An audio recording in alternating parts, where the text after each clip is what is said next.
Hi, good morning, and welcome back to our study of the book Full Devotion, Kabbalah and Coffee. This morning it is the 21st day of Adar, it's the 23rd day of March, and we hope that this day will be a wonderful day and the week will be even better.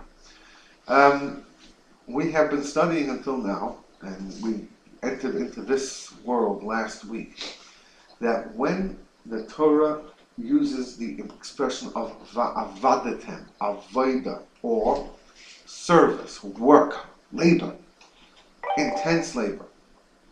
The Torah is referring to a servant-like connection. It uses the word for servant in Hebrew, which is eved.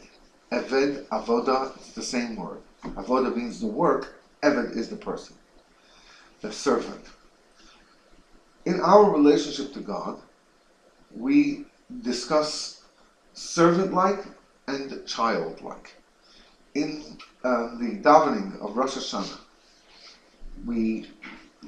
during the Amidah of the Musaf, the second Amidah of Rosh Hashanah, the longest Amidah of the year, and in that Amidah, we blow the shofar 3 times, in 3 stops.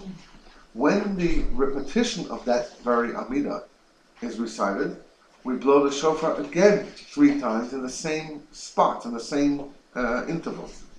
But when we do that, after we do that, there's a little paragraph. And we do this 3 times. We say, today is the birthday of the world. Today all of the world will stand in judgment. Now, this is the next part. We say, if you are going to treat us like children, then have mercy on us like a parent has on a child. If you're going to treat us like a servant, then our eyes will look to you because we depend on you. For grace and for mercy, O you Holy One.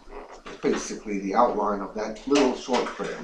Right after the blowing of the shofar, not the main blowing of the shofar, but the after. We only blow 10 blasts. 3 times over in the silent Amidah, and then 3 times over in the repetition of the Amidah, for a total of 60, and the main one is a total of 30. So there's 30, then there's 30, then there's 30, then there's 10 at the very end of everything.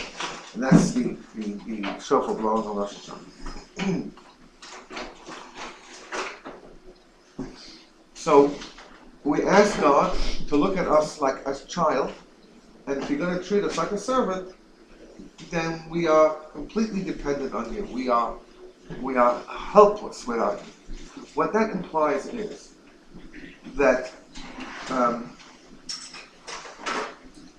we can serve God like a servant, and we can serve God like a child, or we can do a little bit of both.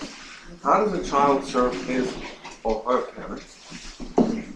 Well, the child looks to the parents and says, I want, please, can you do this, can you do that for me, I need your help. And you look to your parents, and even if you're undeserving, if you think that your child doesn't deserve to eat supper tonight, you would be really cruel. And I know they did this in the past, to send your child to bed without supper. If they don't deserve supper, they also don't deserve breakfast tomorrow morning, or they don't deserve lunch, or they don't deserve supper tomorrow night either. Now, that punishment is in my opinion, not a good punishment. My wife would commonly, in our first, early on that time, the kids looked forward to Kiddush every week. Now the grandchildren, as you've seen. But that was a highlight of the week. They got a little bit of sweet wine, and they know it's special, and we don't drink wine here during the week, so it's reserved for Shabbos and Havdalah, and the kids would get And so there was a discussion with my wife and I about not giving them Kiddush, because they like it so much, they look forward to it so much, and they would sip it slowly, savor it. So to punish them by not giving them Kiddush. And I said, I prefer to punish them by not giving them an extra couple of dollars for something, but not when it comes to things that are holy. Then what they do is they associate Kiddush with a privilege or something, but not a obligation. what I said was, if you want to punish them with Kiddush, only give them a small amount. Everybody else gets this amount, and the other ones get this amount. You have your Kiddush, but I'm not giving you the flow this week. We're restricting our flow. You can get your Kiddush. Same thing with Shabbos treats. The kids get treats. Today, the kids we're too old and the kids are too young. I mean, the kids are too good. And they'll take anything they want. Then they'll ask for it. Mainly asking for more. When they see the numbers are dwindling, they'll say, "Oh, can we have one?" And we're just too, yeah, take whatever. The older kids go crazy because I know exactly what the feeling is, because I'm also the oldest of 15, so I know what it is, But things change. Just like things change, people change. We are not the same people that we were 2 years ago. It's 2 decades later. Things are different in our lives, and things in the younger kids are different as well. A different dynamic. Anyway, I don't like to go into parenting stuff. But the bottom line is, though, when a kid doesn't deserve something, it doesn't mean that they're not going to get it. If they don't deserve a car, you might not want to give them a car. You might feel very good about not giving them a car. But then when you have to take them everywhere, and you do, to school, and then to there, to their friends' house, all the friends say, "Get that stupid car, I don't care. That's not a privilege anymore, that's a necessity. Go take it." You see, sometimes you come to the point where you cannot prevent them, so they get it anyway. However, if you had a worker, and the worker would receive a bonus, if you had a worker in the house, and she worked very hard, and you felt like giving them $1,000 around Passover time, because they came in day and night and non-stop. The workers that we have that come to our house, at the end of Passover, we will give them monetary, we'll give them a few bottles of wine, we'll give them some leftover meat and whatever. We'll give them a good bonus in addition to what we promised them, because we feel that they deserve it. But if they don't deserve it, if they did half-hearted the work and they sort of left right when they had to leave in the middle of peeling this thing, we would say, "Hey, we'll pay them, but we're not going to go out of our way, give them extra bottles of wine and stuff like that." Why? Why should we? They don't deserve it. So the relationship with a child versus the relationship of a servant is quite different. You tell the servant what, and then it's the other one. You tell the servant what to do. The servant may turn around and say, "But why?" And you say, "Huh?" Imagine if a worker comes into this house and you say, "Can you please clean upstairs bedroom?" And then go to the other bedroom and clean out there and make sure you look at it. And the worker turns and says to you, no, I really prefer to start down here if you don't mind. I'm going to do it here." You say, "What? I need the upstairs done in the next hour." So, "I don't really care what you need. I need to start down here." Like, huh? If you had any legitimacy, you would say to that person, "Thank you for coming. That was the last time I've seen you. Bye-bye. You don't tell me what to do in my house." They can suggest, but it's up to you. Whereas a child, you say, "Can you please get me a chair?" That's all you're asking for. The child would say, "Why?" "Or can I do it later?" "No, I need it now." "But why?" "Because someone's coming." "But they're coming later." "I asked you to bring it now!" End of story. But the child will not be fired. The child will ask questions. The child may drive you insane, but the child will remain your child, and you will remain the child's parent. That is because the relationship of a child to a parent is a relationship of love. A relationship of love means that no matter what, through thick and through thin. Whereas a relationship of a servant is out of what we call fear. It might not be fear as in afraid, but I do what I'm told to do. It doesn't matter where I start, and it doesn't. When they tell me to start here, when the workers come in and Shirley's not here, I very rarely want them here, but sometimes she's coming tomorrow, and I need to have the house nice, and if she wants it nice, whatever. So they come in and say, "What should we do?" I have no clue. I said, "What did you do last week?" "Whatever you did last week, it was good. Do it again." I had no idea.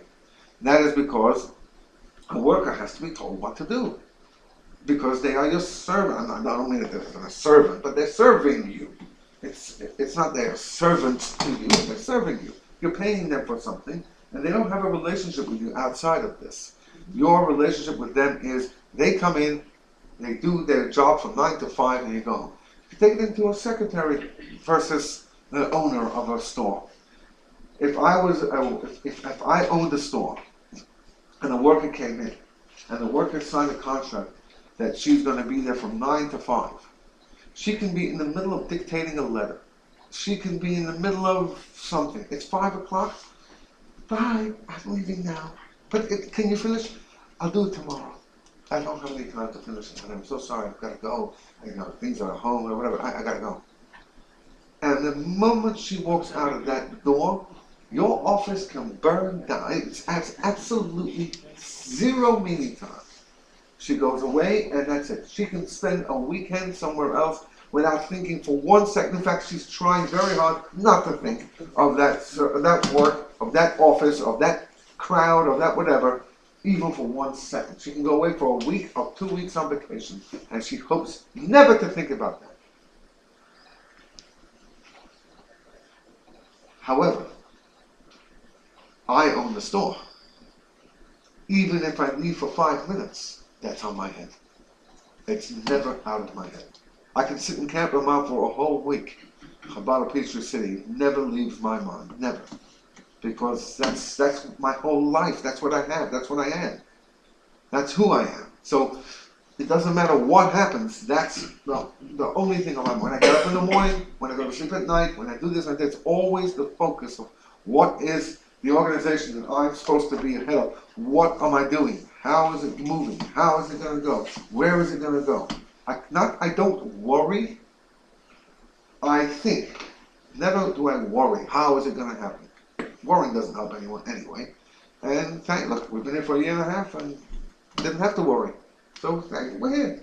Thank God. But I don't stop constantly thinking. It's non-stop. 24/7. It never leaves my mind. Why? Because I have a relationship with this place. It's mine. It's something that I'm responsible for. So it's like my duty. Yeah. Not because somebody told me you better think about it. I don't have to worry about 9 to 5. It's 24/7. So if somebody who comes in and works and comes in, you pay them a certain amount and you go. That's the difference between a servant and a child. So it works both ways. First of all, you can't get rid of the child. And second of all, they always come home and they always need. They always are wanting and needing more. Whether it is emotional support or physical support or financial, whatever it is, they're always wanting help, needing help. And we're happy to oblige. It's not like, but we have to do it. And so if you want to categorize the difference between the two, you would say that the servant serves out of servitude and out of fear. They're not afraid of you, but they don't want to lose their job. They don't want to fall out of grace, and so they'll do things because they have to do it, and because you told them to do it. A child's relationship is not out of fear; it's out of love. Even if there's clashes and you're arguing and you're fighting and you have to punish, it's only out of love. It has to be out of love. If it's not out of love, then the parent is not a parent, and the child is not a child. Certainly a parent, not a parent. Naturally, a parent has more love for the child than the child has for the parent. And the Torah actually says this in the 18th portion, same portion that these words are. That if a child is found in a parent's house, and it's there with a weapon and wants to, and the child for whatever reason is trying to rob the house and ready to kill, then you should be able to in order to defend yourself, you better, the question is, can you kill the other person? Whereas if a parent is found in a child's house, and a parent decided to rob your child, the parent must never be killed, because a parent will not kill you. A parent will not kill their child. And if they do, they're wicked and evil more than anything. It's a very highly unusual case. You're either Muslim and therefore you have these honor killings, which I just cannot possibly understand. And or Meshuggah, or you've gone out of your mind, you're crazy, or pure evil. A parent cannot kill a child. When the Torah wants to describe the horrors of exile and of difficulty, it describes the mother who is boiling their child in order because they're so hungry. That's about as horrible. First of all, eating human flesh, but when a human dies and there's no food out there, imagine the Warsaw Ghetto, which they didn't. I don't know if they did this. I've never read if they did this. But the truth is, they had no meat to eat. They were so emaciated. But imagine the Warsaw Ghetto where people, you see the pictures, you can see the footage of how people were starving. You can see how, the hollow eyes and there's just nothing to them because people have lost all their meat, all their weight. And when in such desperation, or you can read about people who were in Auschwitz, in the camps, and they only got 200 calories a day. And if somebody didn't look for a second, looked around, and there was a piece of bread over here, it would be stolen. I think Rizal writes it, or some other famous writers write that people turned into complete animals. It was dehumanized, not just by the Nazis, but people themselves felt that.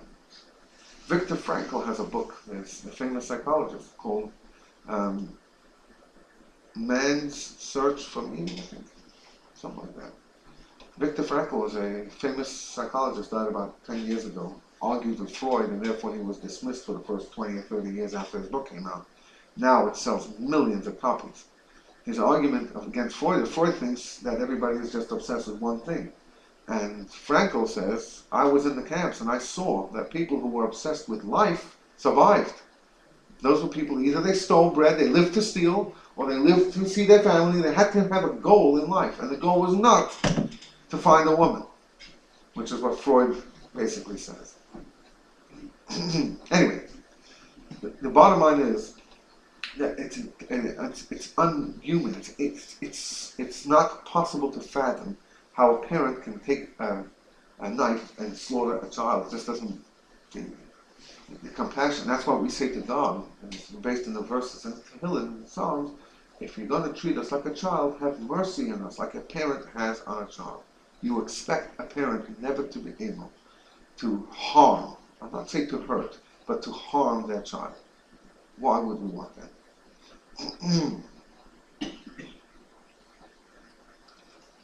Okay. We're just going to read the first top paragraph on this page, just to get back into it again. The transformative love is what the point over here is. These two effects of prayer. Now look at number 82 in the bottom. Namely, the adjoining of the godly soul with its spiritual source, which means connection to God. We talked about the godly soul versus the animal soul, the tendencies that we have, animalistic tendencies to eat, to sleep, to whatever, and then the godly soul that's to do a mitzvah, to make a bracha, to feel emotional about celebrating some, Yom Kippur, come to shul, that's from the godly soul within us. So that's number one, to connect to God.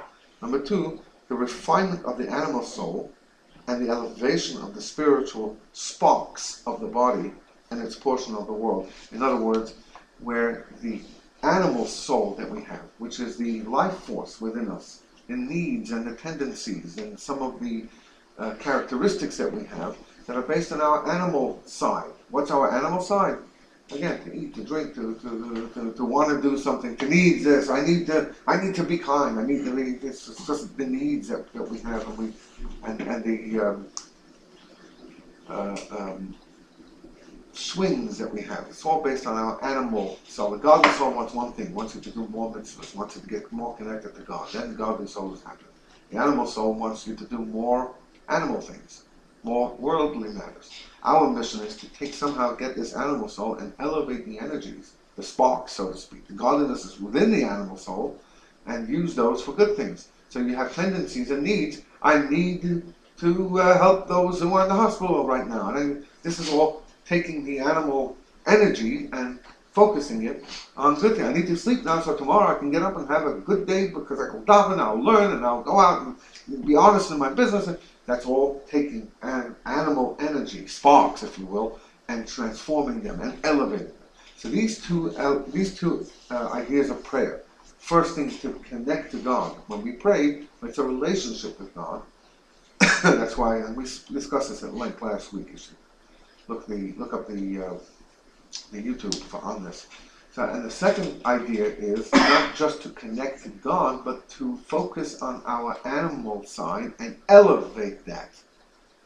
Not just to be connected to God, but to bring with us everything else that's been in our lives. Not just to be godly, but to be both godly and worldly at the same time. That's prayer. The ultimate of prayer is not just to say, I want to connect to you. It's to say, I want all of me to connect to you. Not just my godly side, but all of me, all my tendencies, all my possessions should be focused on godly matters. That means even when I eat, I should have godly aspirations in the food, not just eat like an animal. An animal eats because the food is in front of it. We'll just watch a dog or a cat eat. They're really into their food. They're very much into their food. And boy, you try to disturb them in the middle, they will be very unhappy. And watch some humans eat. And they actually are bowing to their food.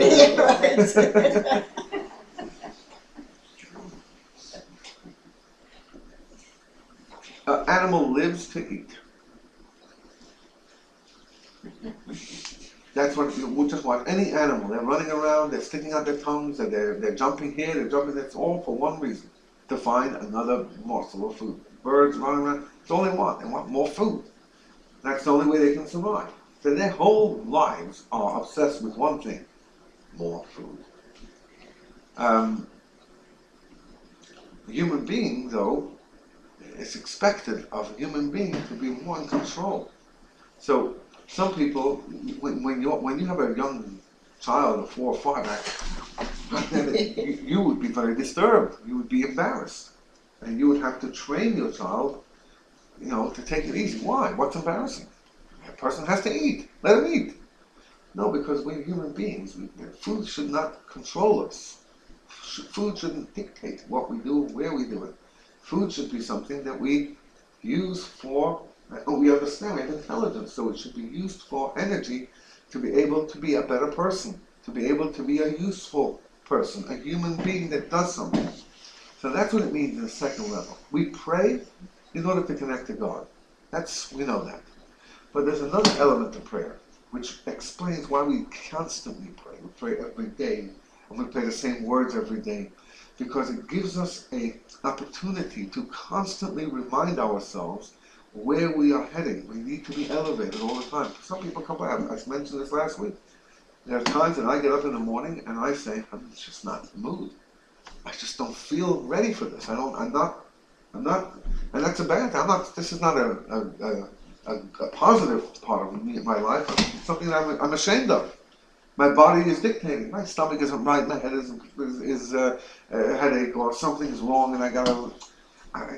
When I want to pray, I want to be able to enjoy it. To be joyous in it. I want to be elevated by it. I want to have a relationship, and sometimes I can't because I'm not ready for it. But there's another element to prayer. And the other element of prayer is to elevate it. That headache is just getting in the way for one reason: that it can control you. That's why it's there. And our mission is eventually to be connected to God, where other things don't control us. That what controls us is us, not our, the stomach is somewhat out of line or whatever it is. It's true that you can't spend the whole day thinking, when am I going to daven? At 7 in the evening, start davening morning prayers. That's not. So you've got to find a time where you say, okay, in a half hour I'll get to it. Or, I don't care what I feel like. That might not work. It depends, depends how severe it is. But there is a daily requirement for prayer 3 times a day. That means you can never go more than a few hours and you have to do it again. It's like eating.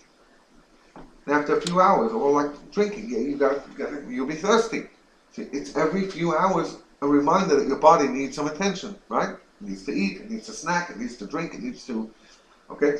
And the same thing with our spiritual life. 3 times a day, you gotta daven. Okay, morning is a longer one, the afternoon is a much shorter one, and the evening is even shorter than that, but it's part of the repertoire of a daily basis to remind us about not just a connection to God, but the elevation of our physical side. That's what he's saying here. The 2 effects of prayer are achieved specifically by serving God out of love. Not like a child. I'm sorry, not like a servant, but like a child. Since when one serves God out of awe, which is a servant, or Kabbalah means just accept. The guy said do it, you go ahead and do it. Upstairs, now, that's all. Acceptance. Serving God that way, he does not affect change within himself. Because you're just doing it because you're told to do it, but you're not doing it because you want to do it. You're not doing it because you love. You're doing it because, okay, he says daven every day, all right, I'm davening. I'll do it, go through the motions. That's one way of serving God. It's connecting to God. Because you're doing it because God wants you to do it. But it's not affecting you. It's just wasting your time kind of thing. Okay, I'll give my half hour to God. I'll pray because I have to. Good, you got the connection, but you don't have the elevation. You don't have the joy. You don't have the participation of yourself in it. It's just like the servant comes in, like the worker. Go upstairs and do it. Not fine. I'll do it. So it does not refine the animal soul. In other words, because it doesn't really affect you. You're just doing it because you're going through the motions. It doesn't have any real effect. Now look at number 83. We did this last week. Awe is capable of suppressing the earthly desires of the animal soul. You can say, you want to go to the bathroom now? You're not going. That's it. You want kiddush now? You're not getting it. You want bread now? You're not eating it because I'm on a diet. You can suppress these whims. You're not smoking now because we've quit smoking. That's it. We're done. It's over. So, but I need this to fix. I know you need. I know you want. You're not getting it. We're not doing it anymore. Well, it's over. That addiction is finished. So you can suppress it. You can push it down. But you know what? They'll keep coming back. I wrote this in the Good Shabbos email a few months ago. That I was actually at our daughter Chanula's engagement party. About 2 o'clock in the morning. It was outdoors. It was in the summer in New York, and a whole bunch of old-time friends was sitting in New York now. Friends that I worked with and I studied with and whatever, and everybody was smoking. But I'm an ex-smoker. An ex-smoker for 20 years, not an ex-smoker for 20 months, 20 minutes. Ex-smoker, you're always an ex-smoker. And this smoke that was coming out of the cigarettes, it was like wafting around. And you know what, for 2 or 3 weeks later, I needed a cigarette. That feeling that I had suppressed 20 years ago by taking the cigarettes out of my pocket, throwing them into the garbage on my 31st birthday, came back. It was there. And for 3 weeks I had that, the jitters.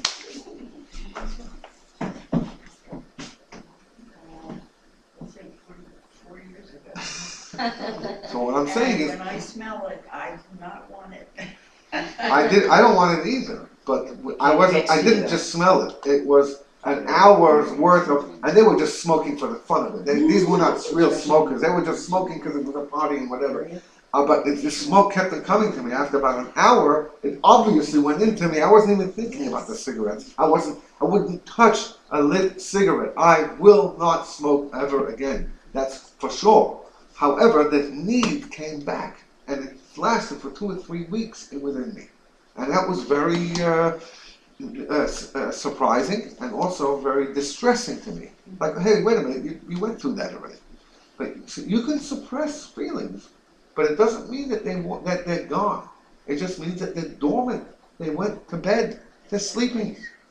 Ice cream. Ice cream. Mike, bring that up. That's how you got your email address. My husband used to feed me ice cream every night to fatten me up. I was like a spring bean. 99 pounds. A lot of people wish they had that problem. Yes.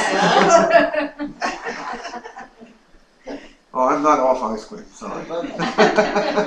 Sorry. So these are addictions or feelings that you think you have. It's all in the mind. When you go through these 12-step programs, what do you think they're telling you?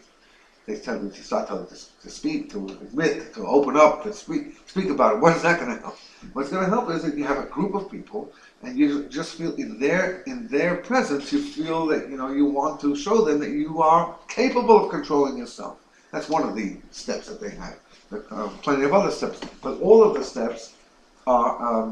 No, I'm sorry, but the first part of the steps is to get rid of that feeling, suppress it.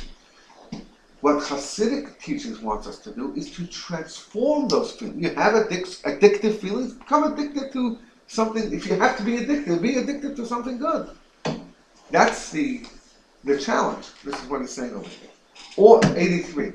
Or is capable of suppressing the earthly desires of the animal soul, but not of transforming it or drawing it nearer to godliness. Hey, you're not allowed to do this on Shabbos. So, okay, I won't do it. Smokers. People who smoke on Shabbos, smoke during the weekend, they're not allowed to smoke on Shabbos. But what do you think they do? What do you think they do?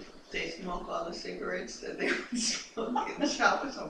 They right before the candlelight, they go, one my last cigarette, oh no. And then it's Shabbos over, Oh, God. after Shabbos. But for that 25 hours, they have suppressed that feeling. It's not just a feeling, it's an addiction. Okay, whatever it is.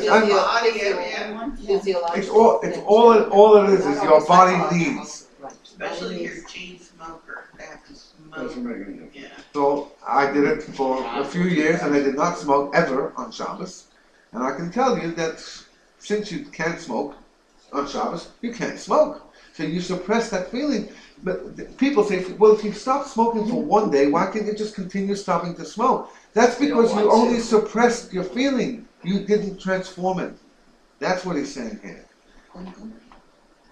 So when you serve God out of awe, oh, I have to keep Shabbos or else I'm going to be in trouble. All right, so but if you want to serve God, then stop smoking because you're wasting money, you're wasting life, and so on and so forth. It's not good. Anyway, so love, however, creates a positive sense of connection that bonds the godly soul with its godly source and can even envelop the animal soul. The godly soul can take these feelings and transform them into something that it could use, igniting within it the passionate love to unite with God and to turn itself over to holiness. You're addicted to something? Become addicted to studying Torah. You need something to be addicted to? Good. Become addicted to helping people once a week and go out and go to the hospital, go to the old age home, whatever, and do something good. That's good. That's what he's saying. Take the addiction, the feeling that you think you have to whatever it might be, and transform it just to something else. Yeah, I know easier said than done, of course, but you have to eat the ice cream, eat the kosher ice cream. Anyway, transformative love. Here we go. Back into the into the main part of the page. It is clearly evident that there are people who are born with a natural awe of heaven. These are people who they can even grow up in a non-religious home. All of a sudden they become religious. You say, I can't even imagine them not being religious. That's what you say. Then other people, you say, like how could they can be religious when they came from who knows where? It's so you see people who are born with that tendency that they are very, they're very focused and they're very disciplined and they're very quiet and this and they'll accept whatever you tell them to do. They may be a professor and they say, you teach this, yes man, I'll teach this, and whatever. So people are born that way. Natural awe of heaven. And, with just a little contemplation, are capable of stimulating awe within themselves to resist evil and do good deeds. It's just a matter of disciplining yourself in a different manner, but it's just a discipline. And it does take discipline to be religious, because everything runs around times. It's time to daven, time to this, time. It's all times. Shabbos comes in, goes out, and Yom Tov, and throughout the months you have the holidays. It's all about timing. And if you want to be a timely person, you got to be disciplined in your life. So the people who are naturally disciplined, well, that's easy for them. They know that today is Shabbos is in 6 hours. So I got 2 hours for this, 1 hour for that. Okay, and I'll be there early. And so they don't need that much stimulation to follow the Torah because they're already disciplined. It's just a different discipline. That's fine. Nevertheless, even when their conduct in resisting evil and performing good deeds is perfect, their animal soul remains in its original power and strength. It's just dormant. And even becomes stronger with the passage of time through frequent use. So when a person gets older, your body has become more familiar with a routine and with what it likes and what it doesn't like, the foods that it wants and the foods that it doesn't want, the people that it wants to hang around with, the people it doesn't want to hang around with, the things that it wants to do, and things it doesn't want to do. I don't want to keep kosher. I like the taste of that type of meat. And yesterday's Torah portion was the laws of kosher. Which meats can you use? It talks about the 4 types that either chew their cud or have splitters, but don't have both. And one of them is a famous whitish, pinkish meat. Now, is that what color that meat is? And the Torah clearly says, and that animal that has only split hoof, that doesn't chew its cud, you must not eat it. Together with the camel and the rabbit and maybe a couple of other species like that. So a person may say, I like the taste of that too much, and I can't help it. Can't stop. I'm so sorry. I'll do everything but that. No. That's one thing I'm keeping. I'm maintaining. So that takes a lot of discipline. And if a person has been, like how many decades, a person has been used to doing something, to change that, that's a very, very difficult thing. Some people say the religious look at the non-religious as like inferior and stuff like that. But that may be people, religious people, who don't necessarily hang out among the non-religious. But those who do hang out among the non-religious are in total awe. Because people who are not religious go and do something that's out of their league, and they do it anyway. Wow, would we do something like that in our own personal life in that way? It's a big thing. I say this to converts all the time. People say, converts are shunned by Jewish people. We pray 3 times a day for the converts, because would we, if I was born not Jewish, would I want to become Jewish? I can't answer that. I have no idea. But I'm not sure I would want to do that. The Shabbos and the restrictions of food, and I understand that Judaism is holy and special. Those who come because they feel the connection, they feel the holiness, whatever. But I can't imagine that I would transform my life like that, to convert my life, like completely, thoroughly, like everything is different. That's a major thing. It's an unbelievable turn in life. That's what I'm saying. The conversion is not like sprinkling holy water and learning a course for 6 weeks. It's a transformation of your life, which is why the so-called Orthodox or Torah wouldn't accept someone who hasn't been trained to follow Torah. You have to convert, transform. That's a big deal. That's a very difficult process to make sure that you're fully in it and focused on it and doing it. It's a big, very, very big thing. I'm in complete awe of people who went through that in their lives. Is it the same education program, so to speak, for someone who's going from Christianity to Judaism, converting, totally different, or about Teshuvah, who is actually Jewish but has never been religious and then decides to become? I think I have the right term. Right. It's a similar process, but it's different because the Baal Tshuva doesn't have to accept Judaism. It's a very big thing to accept a different religion. It's years of struggle in your mind and in your thing, emotional. You're not sure. We've had people along the way, do you believe it? I still do believe in something there, That kind of person cannot be a convert. Because, it's like this woman who grew up in a monastery. Her mother was Jewish, her father was a priest, and all of that. And we talked about her. She lives now in Sfat. She's a full Chabad woman today. She's Jewish. She was Jewish. And she gave this lecture about her story. It was when I was in Long Island. This is a long time ago. And somebody stood up and said, do you ever get the urge? This is about 10 years or so after she had, completely embraced Judaism, Hasidic Judaism, Chabad. Do you ever get the urge to get on your knees, put your hands together, and do boing, boing, boing? Do you ever get the urge to get on your knees, put your hands together and say, dear Jesus, Where? The house? So she said, this is how she responded. She said, Okay. do you ever get on your knees, Okay. put your hands together, and Right. look up and say, Mickey Mouse, can you please? It's exactly the same legitimacy. That's what she said. Now, when I was in Tzfat about a year ago, and I met her, we talked for about 4 or 5 hours. We know each other from way back when. I said, my family. And I reminded her of that. She says, I used that line a few more times, and I made the error of using it in L.A. and it stirred up an unbelievable controversy over there, and it was put in the papers. The LA Times had it. She said that people said, well, how disrespectful could you be? And Mickey Mouse, and like, what are you talking about? Like, so she said, I backed down from that. I don't want to stir any. But that's what a person who has come from that world comes into Judaism. It has, we're going to talk about this on Tuesday, has no legitimacy whatsoever.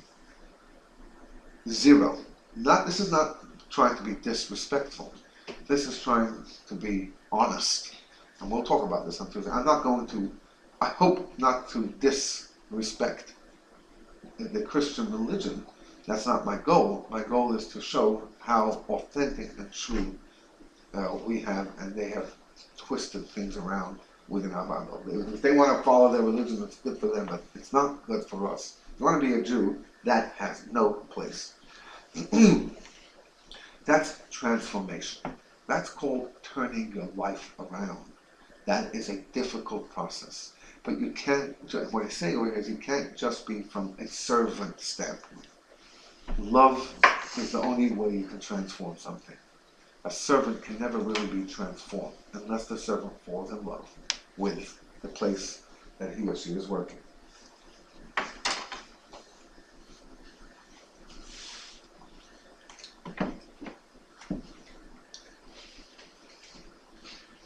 Furthermore, back in the main part. Furthermore, because serving God out of awe alone does not refine the animal soul, it also does not connect the godly soul to its spiritual source. Because it's not connecting, therefore you don't connect, your body isn't not connected properly.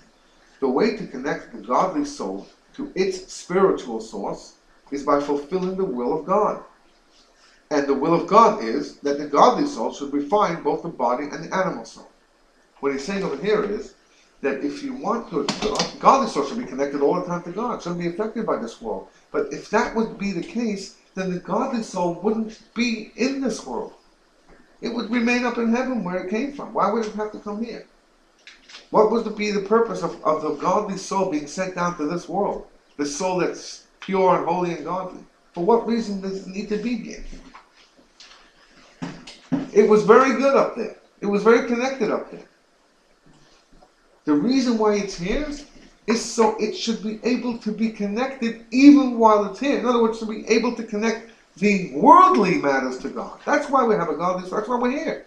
If it wasn't for that, we wouldn't be here. There would be no need for us to be here. So when a person does not fulfill God's will, or when a person does not transform, when it's not connected, then the godly soul is not connected either. Not doing its job. That's what he's saying. The godly soul is here to be connected to God, then we got to do godly things. Of course, again, trust me, it's easier said than done. Even for someone who constantly is involved in it and knows it and grew up with it and all of that. There's always tests, there's always tribulations, there's always trials, no matter where you go. Unless you're a fully, complete, righteous person, where there is no stitch of evil left. I don't mean evil as in want to do bad. But, focusing on yourself, any kind of self-centered, selfish kind of thing. Unless a person's like that, then there's always a struggle. Always, no matter what level you're on. For me, it might be a struggle to put on the tefillin and daven in the morning. or whatever. But it won't be keeping kosher. That's not a struggle for me. That's, no matter how hungry I am, I'm not going to go through an airport and buy a hot dog. Never, unless it's a complete kosher hot dog on my standards. So that's not even a struggle. That's not even a thought in my mind. But there are other struggles that manifest themselves in all kinds of different ways. The Talmud says that the bigger a person thinks he is, the bigger the evil inclination is. It's growing with us. Our bodies continue to maintain our connection to bodily things.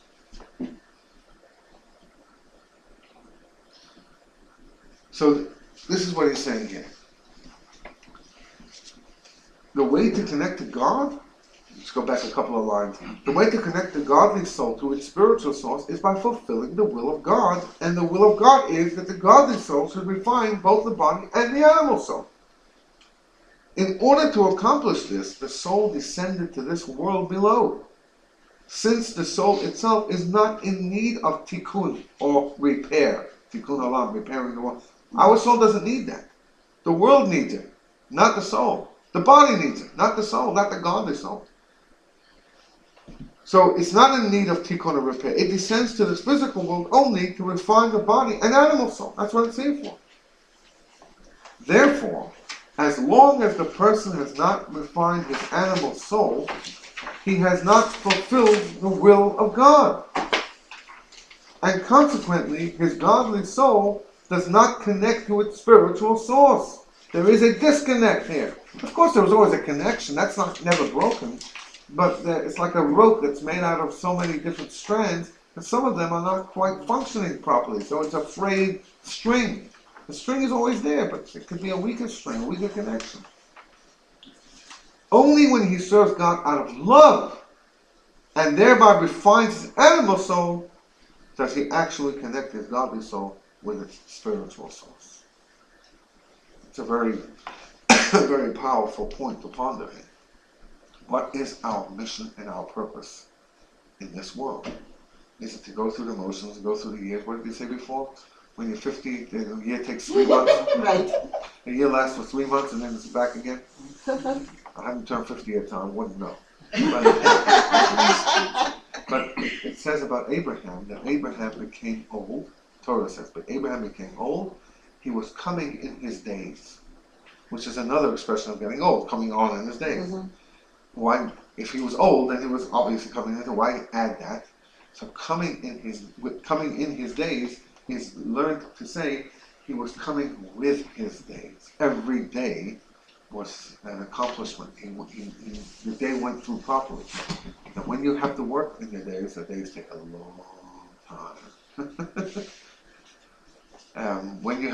When you struggle through things, when you're trying to push through things, time just doesn't seem to move. It's just, it takes a long time. And that's when you know that you're working. When the days are zooming by, when it comes to kids, the year takes forever. Oh, what? Another 3 months? Oh, no. Why does it take forever when you're a kid? Because you're not really, because you force them to do things. Their day has to be filled. They are playing, and they're studying, and every part of the day is busy. They don't sit down on the couch and relax and sleep. They don't, chill out. They're always constantly busy. When you're busy, it takes a long time for things to happen. That's because you're busy. When you're bored, or when you're just going through the motions, then it doesn't move. That's what he's saying over here. There's work to do. When there's work to do, things don't fly. Time doesn't fly that way. Maybe when I get 50, it might stop flying. But it doesn't fly, huh? It flies. Oh, when you get to 50. Well, I'm still young. And you get experience. There are some days that don't end. On that note, I will conclude with the following story. Some days that don't end. Once there was a man, I might have told the story. Once there was a man who was a lumberjack. Went out to the forest every day with his saw. It was a good business and a tough business. Anyway, one day, it was one of those days where everything went wrong. his car broke down and he had to hitch a ride to the thing. And while he was cutting, somehow cut through the wire or the machine broke. And when this and that, there was so much stuff going on in his life. One of those days, we all have those days, they all come. Just a bad day all around. And he was very depressed. A buddy went over to him and said, "Hey, a ride home?" He said, "Thank you, okay." Very quiet. Sat in the car, didn't say a word, in the truck. And he got to his house. The guy driving said, "I'm not sure if you're going to have a car tomorrow, so it's 7:45 tomorrow, I'll stop outside of your house." "Thank you. Thank you for your help." Out he went, closed the door, and headed to his house. But before he got into his house, he stopped off by the tree, right outside of his house. And he went through the motions of like hanging things. Like there was sort of hanging stuff on the tree. And the driver, was waiting for him to get into the house. He was like, "This guy's not real nuts. This must be getting to him, this stuff, this depression." Anyway, the next morning he's there at 7:45, and the guy comes out of the house. He's bouncing out. "Hey, good morning!" And he's like back to his spirits. And he says, "You're in a good mood?" He says, "Sure, it's a new day. Everything's wonderful." He said, "Tell me, what were you doing yesterday at that tree?" He says, "Oh, on the way into my house." He means, "Yeah." He says, "Well, I realized that all kinds of stuff happened outside of my house then yesterday. The car and the saw and this. And I said to myself, why would I have to bring this stuff home?"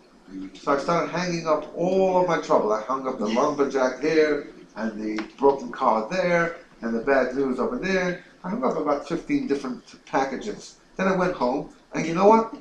I didn't have those packages anymore. This morning I came out, the tree was empty. It's a great day, who cares? Every day might not end the previous day or the next day. It's a new day. New things happen. New possibilities, new horizons, new challenges, new type of life. Let's get to work. Excellent.